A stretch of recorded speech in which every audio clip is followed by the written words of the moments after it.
Waalaikumsalam warahmatullahi wabarakatuh. Waalaikumsalam warahmatullahi wabarakatuh. Alhamdulillahirabbil alamin. Wassalatu wassalamu ala asrofil anbiya'i wal mursalin wa ala alihi washabbihi ajmain. Marilah kita panjatkan puji syukur kita kepada Allah Subhanahu wa taala yang mana Dia masih memberikan kita kesempatan untuk melaksanakan presentasi malam ini. Sholawat beriringan salam tak lupa pula kita curahkan kepada Nabi besar kita, Nabi Muhammad SAW, yang mana ia telah membawa kita dari zaman kegelapan menuju zaman terang benderang seperti yang kita rasakan saat ini. Baik, perkenalkan, nama saya Jumiati. Di sini saya sebagai moderator akan menyampaikan susunan acara kita pada malam hari ini. Yang pertama, pembukaan. Marilah kita buka acara kita malam hari ini dengan melafazkan al-basmalah. Bismillahirrahmanirrahim. Acara selanjutnya, penyampaian materi yang akan disampaikan oleh saudari Erna Susanti. Kepada Erna Susanti kami persilakan. Terima kasih kepada moderator. Baiklah, saya di sini akan menjelaskan tentang analisis penggunaan konjungsi pada karangan narasi pengalaman pribadi siswa kelas 10 SMA Gama Yogyakarta. Nah, di sini landasan teori. Yang pertama itu penelitian terdahulu yang relevan. Nah, penelitian yang sejenis dengan penelitian ini adalah penelitian yang dilakukan oleh Lintang Ahlakul Khorimah tahun 2014 dan penelitian yang dilakukan oleh Sarlin Esti Andini Haning tahun 2015.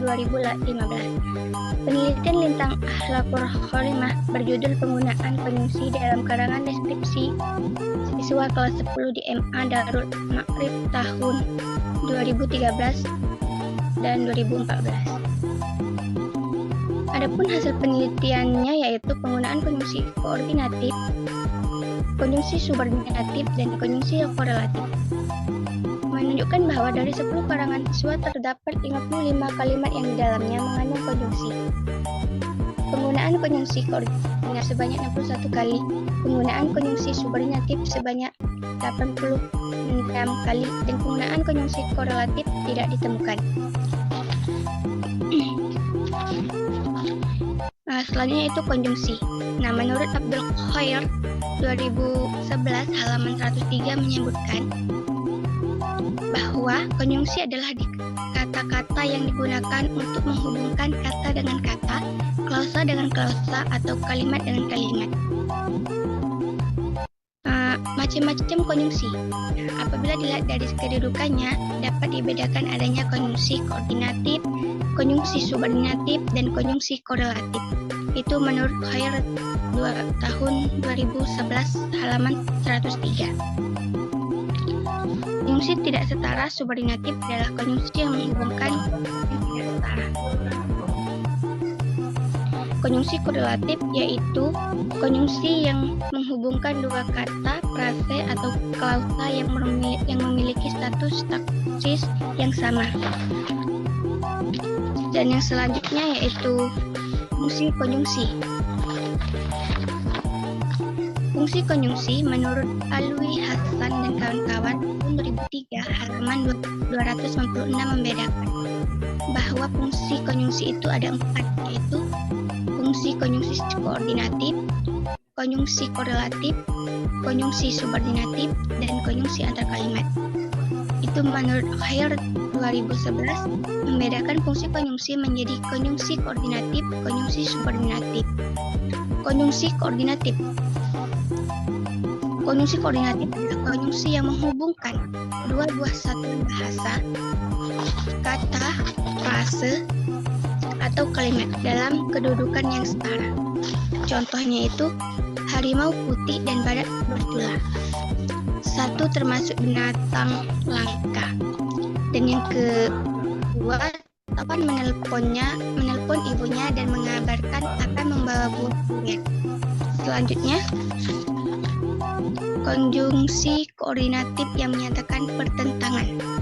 Yang D, konjungsi koordinatif yang menyatakan penegasan, konjungsi koordinatif yang menyatakan penyamaan, konjungsi koordinatif yang menyatakan urutan kejadian, konjungsi koordinatif yang menyatakan pembetulan. Yang terakhir, konjungsi koordinatif yang menyatakan pembatasan. Selanjutnya,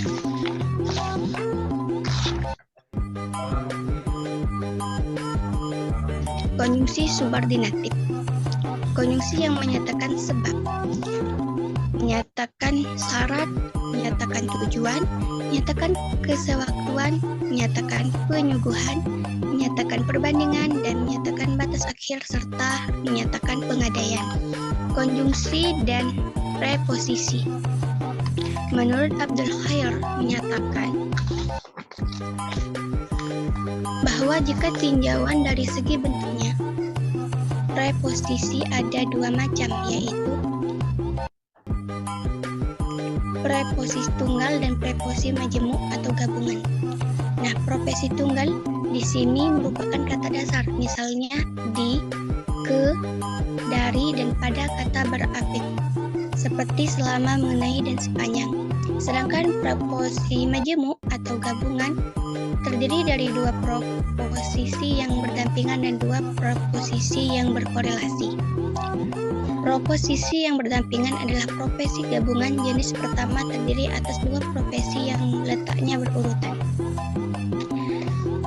Dan menurut Abdul Khair menyatakan bahwa preposisi adalah kata atau gabungan kata yang berfungsi menghubungkan kata atau frase sehingga terbentuk sebuah frase eksosentrik, yakni frasa yang lazim menduduki fungsi keterangan di dalam kalimat. Kata depan atau preposisi bahasa Indonesia adalah dari, di, ke, kepada, pada, oleh, dengan, dan atas.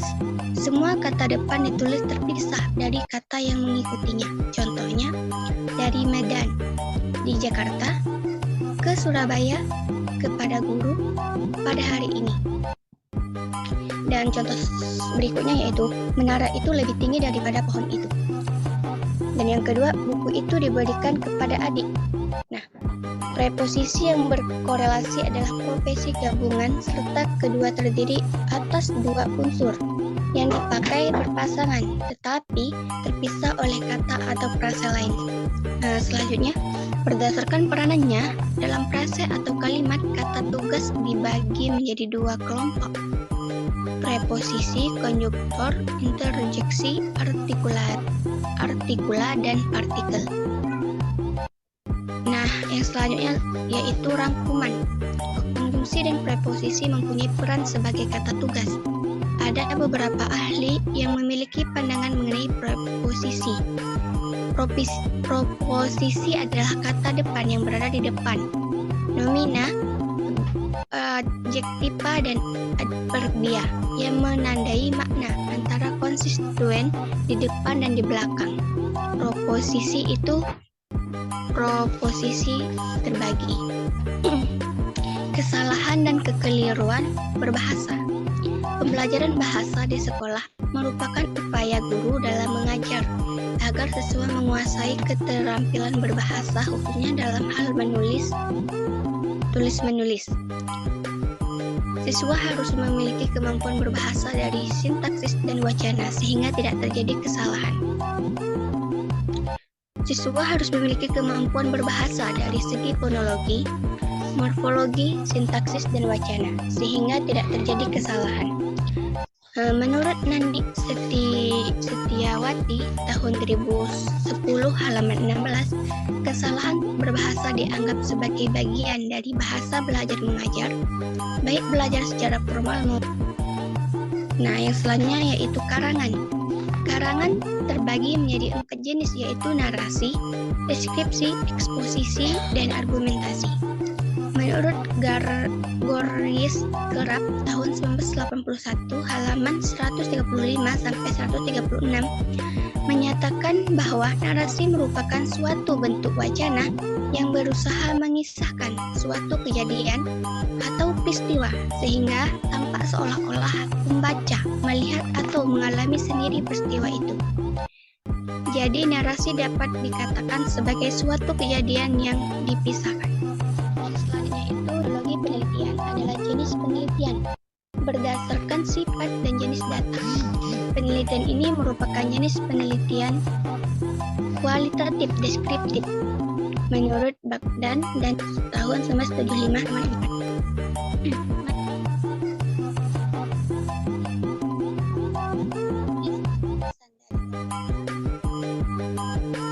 Oke, kita lanjutkan ya. Yang selanjutnya yaitu tentang sumber data dan data. Menurut Loveplan dan Loveplan dalam Maleng tahun 2006, halaman 157 menyatakan bahwa sumber data utama adalah penelitian kualitatif, adalah kata-kata dan tindakan. Selanjutnya yaitu instrumen penelitian, pengumpulan data. Menurut Sudaryanto tahun 2015, halaman 205, teknik dapat adalah proses pencatatan pada kartu data yang selanjutnya diikuti dengan teknik klasifikasi. Yang selanjutnya analisis data. Menurut Bagdan diklaim dalam Molek tahun 2006 halaman 248 menyatakan bahwa analisis data adalah upaya yang dilakukan dengan jalan bekerja dengan data, mengorganisasikan data, memilahnya menjadi satuan yang dapat dikelola, mensintesiskannya, mencari dan menemukan pola, menemukan apa yang penting dan apa yang dipelajari, dan memutuskan apa yang dapat diceritakan kepada orang lain. Selanjutnya, triangulasi data. Penelitian melakukan triangulasi data dalam penelitian agar data yang diteliti dapat diketahui dengan pasti kebenarannya. Dan triangulasi merupakan teknik pemeriksaan keabsahan data yang memanfaatkan sesuatu yang lain di luar data itu untuk keperluan pengecekan atau sebagai perbandingan terhadap data itu. Selanjutnya, hasil penelitian data dan pembahasan. Yang pertama itu deskripsi data, analisis data, dan pemakaian fungsi pada karangan naratif siswa. Selanjutnya,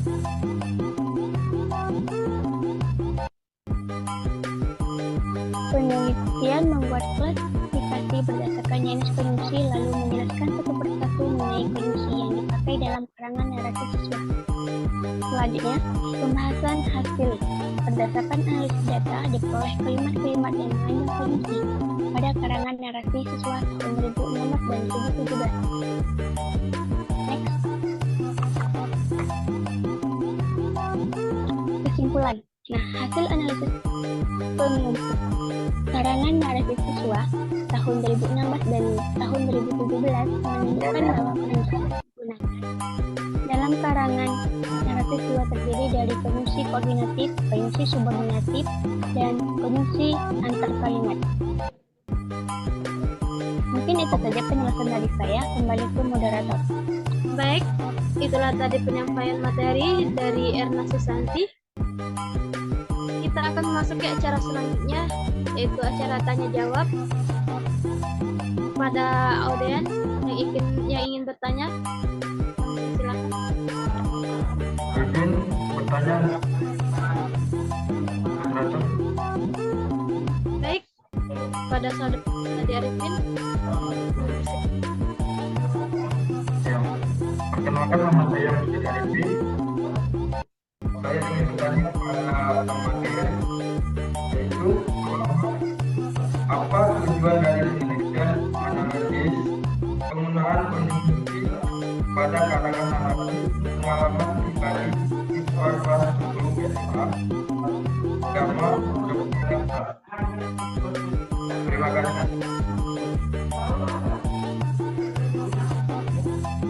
Terima kasih dari Mustadi Pupin.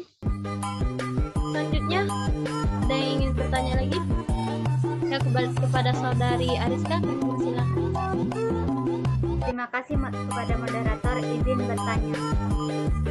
Pertanyaannya, kesalahan penggunaan konjungsi apa sajakah yang terdapat pada kalangan narasi pengalaman pribadi siswa kelas 10 SMA Gama Yogyakarta? Mungkin itu saja. Baik, terima kasih Bu Saudari Ariska. Baik, untuk pemateri apakah sudah ingin dijawab?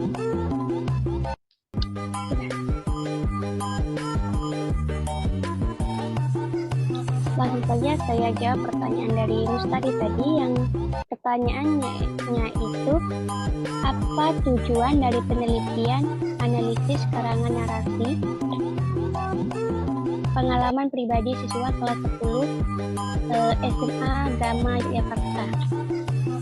Tujuannya yaitu yang pertama mendeskripsikan konjungsi yang digunakan dalam karangan narasi pengalaman pribadi siswa kelas 10 SMA Gama Yogyakarta. Dan yang kedua itu tujuannya untuk mengidentifikasikan, menjelaskan, dan membetulkan kesalahan penggunaan konjungsi dalam karangan narasi pengalaman pribadi siswa kelas 10 SMA Gama Yogyakarta. Nah, bagi penelitian lainnya sekiranya menjadi pertimbangan dalam melakukan penelitian yang sama agar mendapatkan hasil yang lebih baik dari penelitian saat ini dan juga bermanfaat bagi pendidikan di masa depan. Baik, terima kasih kepada saudari Erna Susanti.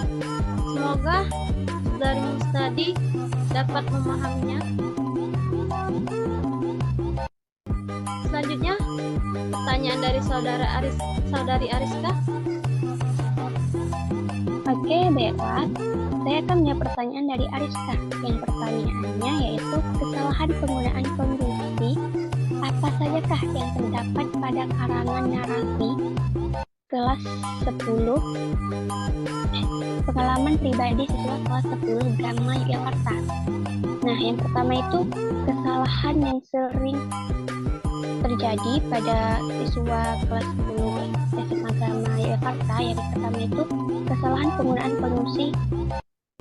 Nah, yang kedua kesalahan penggunaan konjungsi lalu. Contohnya yaitu lalu kami pun pulang ke rumah. Kami belanja banyak barang seperti baju, celana, tas, dan perlengkapan bahan makanan. Nah, penggunaan lalu pada kalimat lalu kami pun pulang ke rumah tidak sesuai kaidah pemakaiannya. Konjungsi lalu digunakan untuk menyatakan urutan waktu atau kejadian yang digunakan di antara dua buah klausa pada sebuah kalimat majelis utara. Nah, yang ketiga itu kesalahan konjungsi, penggunaan konjungsi kemudian. Nah, yang keempat kesalahan penggunaan konjungsi sehingga. Dan yang kelima konjungsi namun. Nah, mungkin itu saja jawaban dari saya. Kembali ke moderator. Baik, terima kasih kepada saudari Ariska. Semoga saudari Ariska bisa memahaminya. Baik, itulah tadi acara tanya jawab kita.